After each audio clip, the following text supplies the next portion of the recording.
Marcoleta versus Soto at Ontiveros.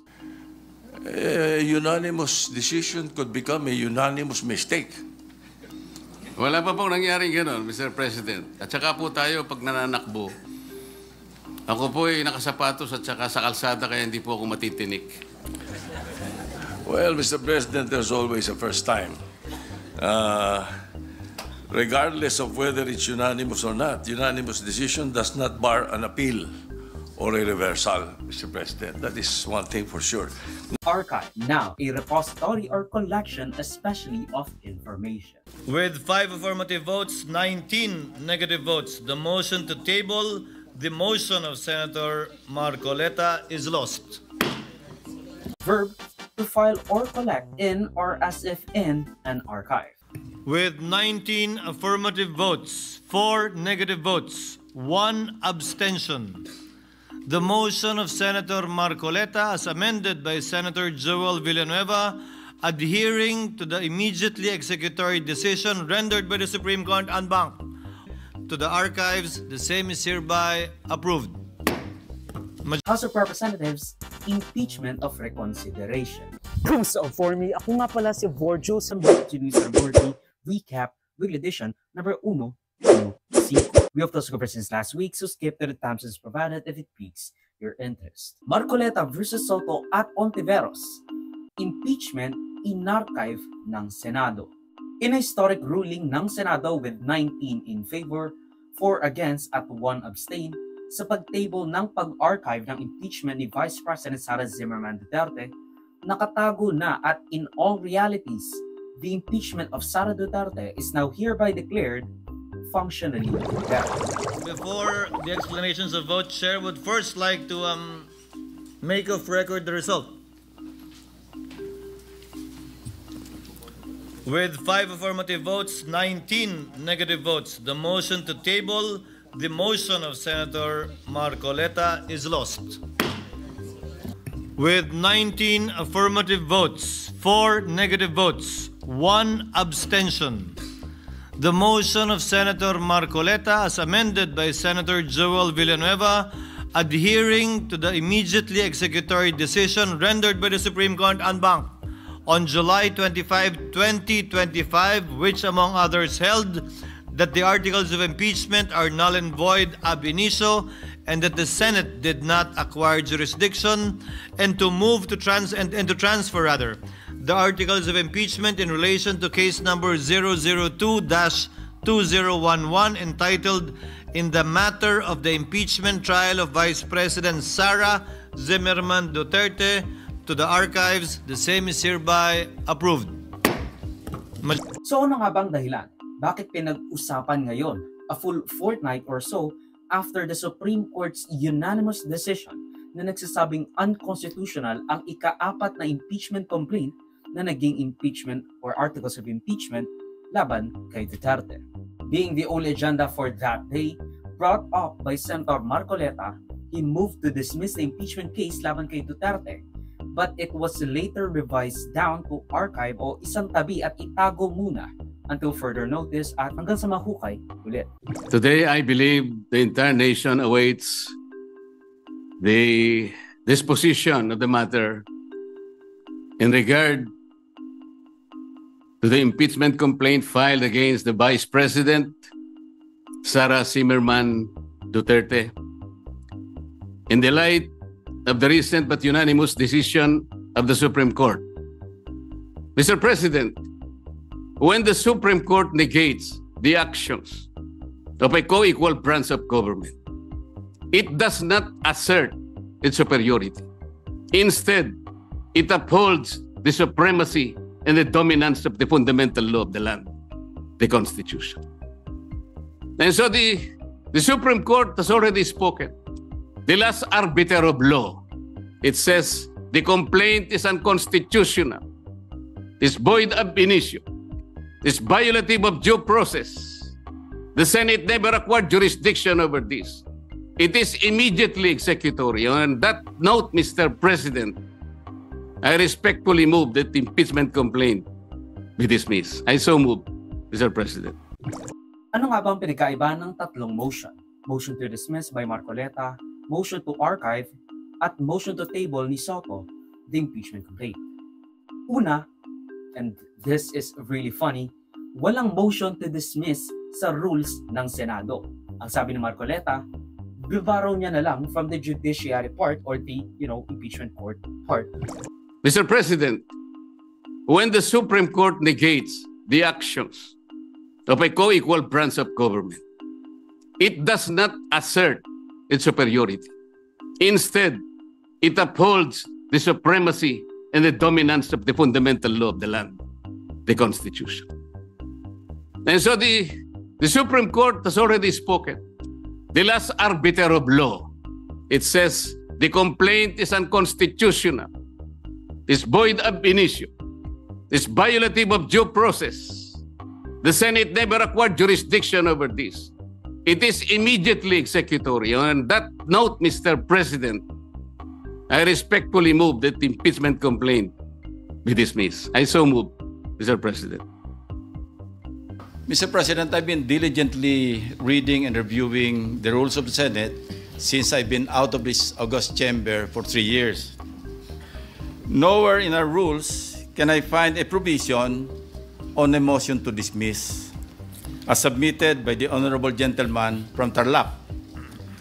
Neither is there a supplementary application of the rules of court to offer a space for such motion to dismiss, except perhaps in the committees performing their legislative inquiries in aid of legislation. Obviously, we are now assembled in plenary, not as an impeachment court, but as a legislative body, and I cannot relate to a motion in this plenary to an issue that involves a collective decision that falls solely and exclusively under the jurisdiction and authority of an impeachment court. Second, ang motion to archive na pagka-revise sa motion to dismiss ni Marcoleta, as said by Soto, essentially means na mamamatay or that this impeachment article will be hereby declared dead. I mean, yes, pwede pong mabungkal with 5 of the senators agreeing, according to Senator Win Gatchalian. But do we really see that happening?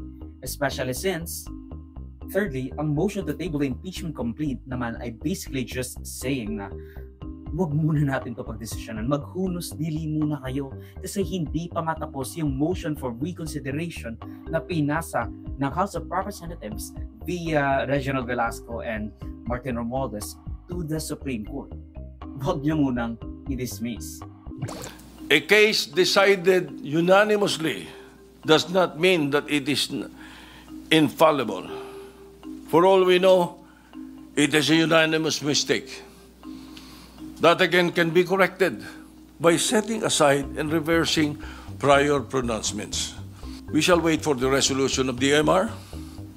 Please, let us allow and give chance to the Supreme Court to rectify its decision, which contains clear and blatant errors. For their sake and for the sake of future proceedings, let us not dismiss forthwith. And in that light, considering the motion of the gentleman to motion to dismiss, I move to table the motion to dismiss. A motion to table is a higher precedence than a motion to dismiss. Thank you, Mr. President. Lieu of an interpellation of the good gentleman from Tarlac, I will be seconding a motion, Mr. President, preceded by a brief manifestation. Earlier, Mr. President, Senator Marcoleta said he refuses to speculate on reversal. But the good gentleman's own position is based on his own speculation that the SC will not reverse its decision. A tabling of the motion to dismiss, which is what I will second in a few minutes, Mr. President, a tabling of the motion to dismiss by the Senate today is not defiance of the Supreme Court. Wala pa nga po kasing final na decision. Kahit ang Korte Suprema po, iniintay pa ang comment ng VP. So ano nga ba ang boses ng mayorya? With the two minority senators, Legarda at Zubiri, jumping ship at bumoto to archive the impeachment case. Mr. President, distinguished colleagues, the Supreme Court has ruled with clarity. It declared the impeachment complaint not only constitutionally barred, but void from the beginning, and further held that the Senate did not acquire jurisdiction over the matter. This decision, by express pronouncement, is immediately executory. Honestly, it pains me to vote against my minority floor leader. It pained me and Senator Lauren. But what we are called to do here today goes beyond a simple vote. We all know that, Mr. President. It goes beyond a simple vote. Rather, for me, it's a test of our commitment to our Constitution and the rule of law. It all boils down to the Supreme Court is the end-all, be-all. Ayan ang sabi nila. Supreme sila and unanimous ang decision.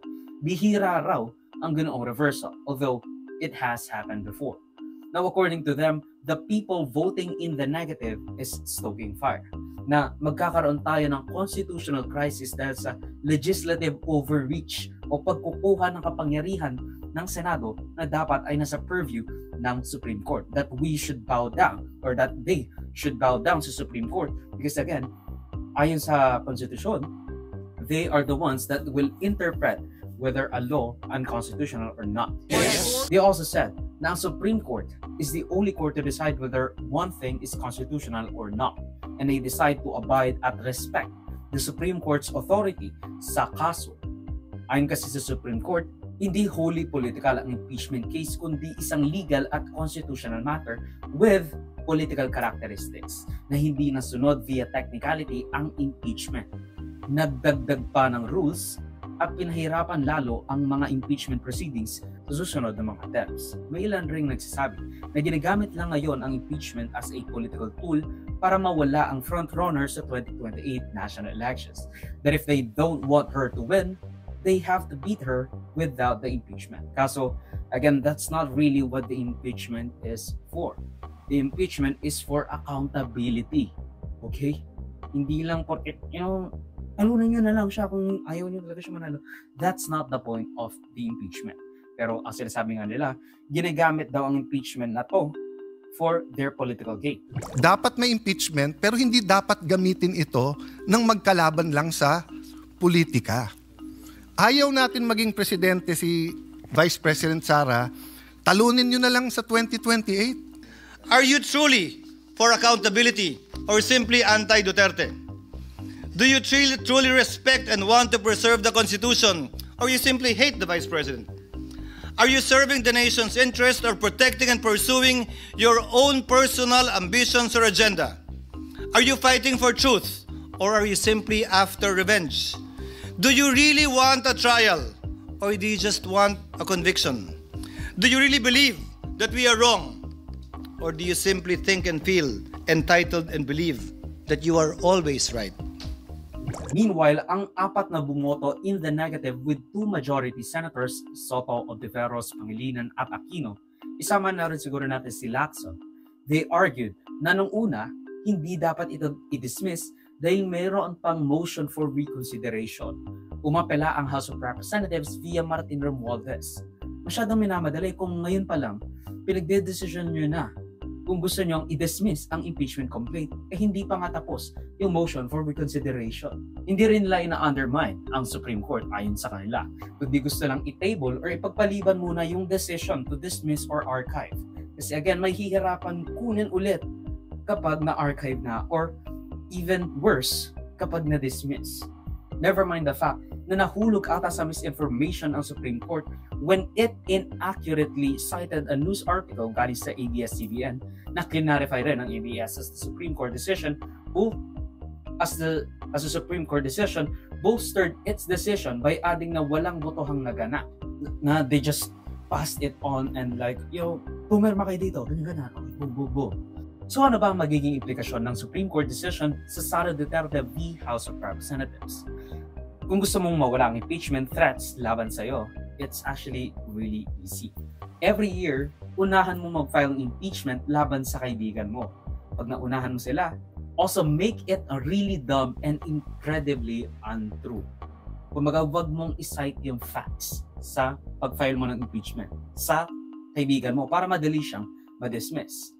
Maghanap ka ng isang congressman na mag-endorse nito. After the endorsement, that constitutes as a proceeding. Pasok na uli yan sa 1-year bar rule.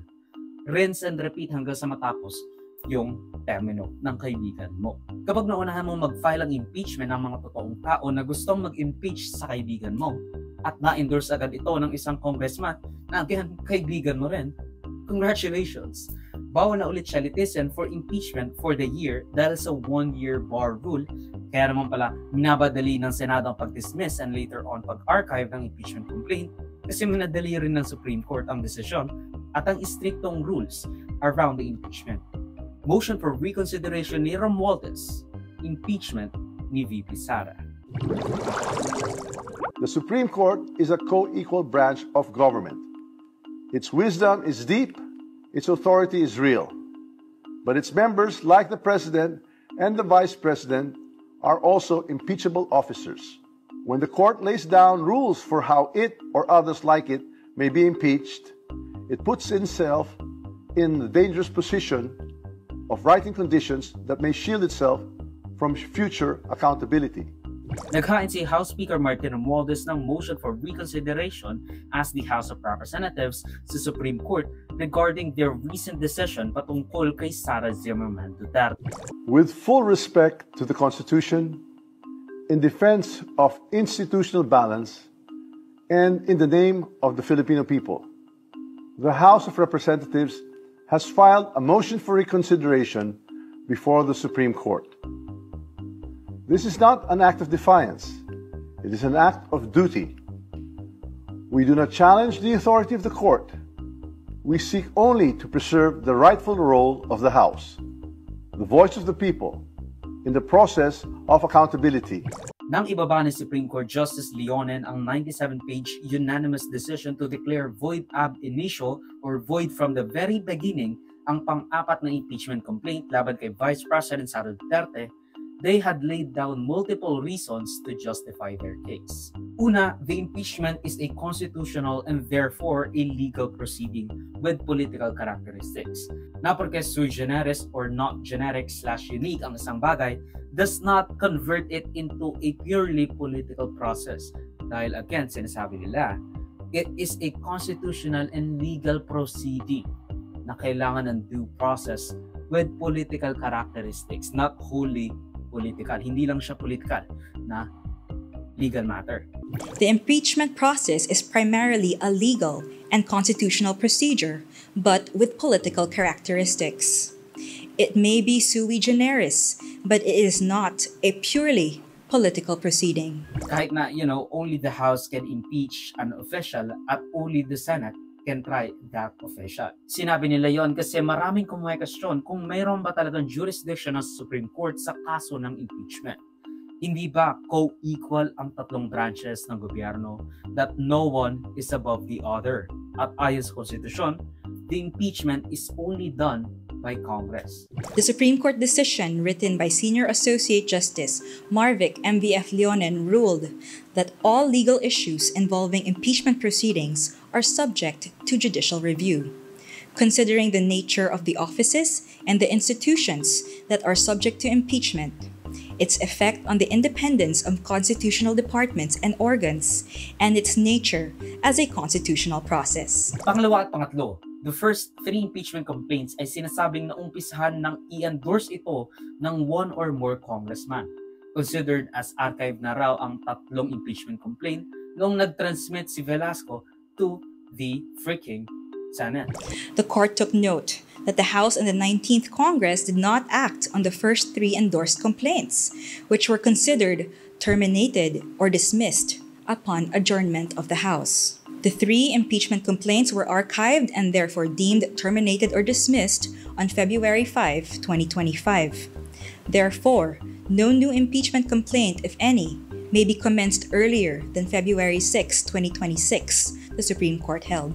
Kumbaga, sinasabi ng Korte Suprema, yung unang tatlo, kahit na hindi pa siya na-refer to the Committee on Justice, na sa House of Representatives at inuna nilang i-transfer or i-transmit ang fourth impeachment complaint na nilagdaan ng 215 congressman, mapupunta agad sa archive yung unang 3 impeachment complaint na na-endorse na ng mga congressman. Noong sabi ni Romualdez, in-archive lang nila ang impeachment after matransmit sa Senado yung impeachment complaint endorsed by 215 congressmen. On February 5, 2025, the House transmitted the fourth impeachment complaint, filed and signed by 215 members to the Senate. Only after this transmittal did we archive the earlier 3 complaints. The sequence matters. It proves there was only 1 valid initiation, not 4. Even the court's own precedent, Francisco versus House, supports this. Only 1 impeachment can be initiated, and that initiation begins with a 1/3 endorsement or a referral. That is exactly what the House did. Sa desisyon rin ng Supreme Court, wala daw binigay na due process kay VP Sara para mapaalam sa kanya ang ebidensya and magpaalam sa lahat ng Congress. Romualdez said na that's what the impeachment court or the Senate is for. Kung gusto niya protektahan or again the due process of letting you defend yourself in front of your peers at in front of the judiciary, yun ang impeachment court ng Senate. Doon siya pwede magsalita, doon niya dedepensahan yung sarili niya. Doon ilalabas yung mga ebidensya.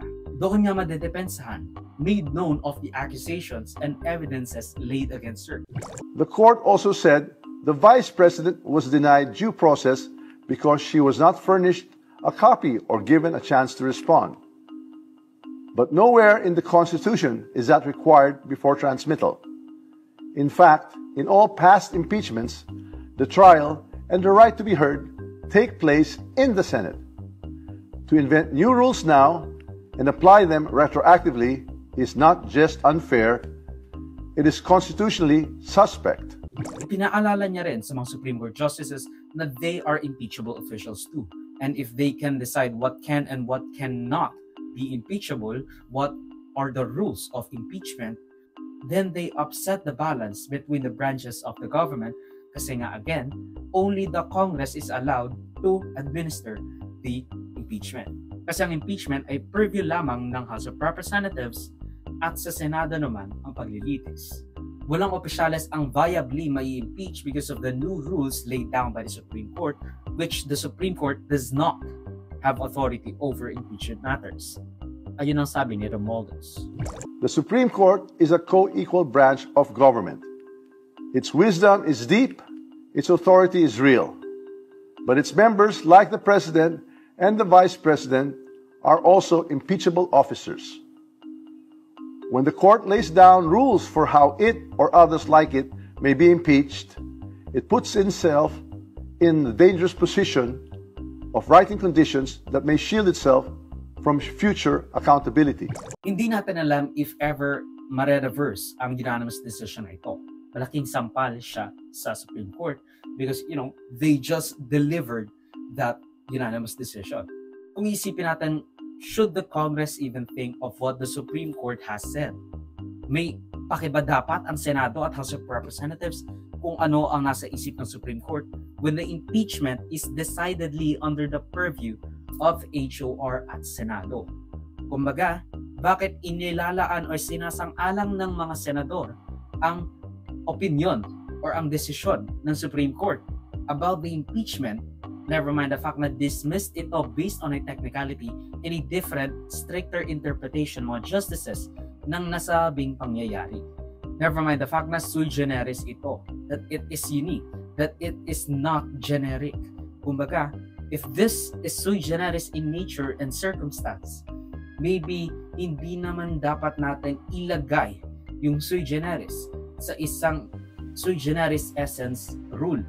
Kumbaga, should it really be bound by anything ordinary which can make its sui generis essence unavailable for most?